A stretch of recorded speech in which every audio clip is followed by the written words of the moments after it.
Yes yebaziwe webale kubanga oli ku munnyo webale kubanga olwana buli lunaku ng'omukkiriza naye atera still mubiri okubanga weebeezaawo nga Mukama naye akola ng'obeerawo nti oyiga famire efuna ekyokulya oyiga naawe ofuna ekyokulya n'ekyokwambala n'okusukkaawo okubeera nga ofaayo nnyo ate ku bantu abalala kubanga teri nnyanja oba teri mugga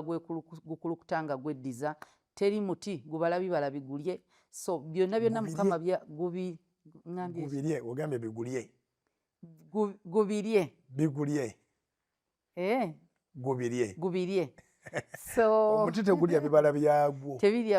omuti tegulya bibala byagwo era n'omugga tegwenywesa mazzi gaago ekitegeeza nti naffe mu bye tukola manya nti waliwo ekibala ky'ogenda obala omulala asobola okukulyako Katonda bw'ati we yatutonda so bw'akublessinga wabeeyoko omuntu at least alya ku blessings ezo nga si ggwe wekka ne famire yo era tokeeranga n'ogamba nasize mukyala wange emmotoka buvunaanyizibwa bwo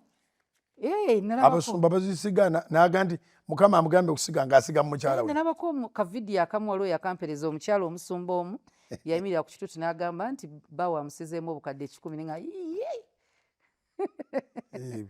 Mukama naye amanyi bbaawe naye nammwe mutuleke lwaki temulina kukkiriza responsibility Katonda atumanyi ffenna it's your responsibility okulabirira omwami oba mukyala wo naye fulumako enjuuyo awo ojja kuba osize twebaza Mukama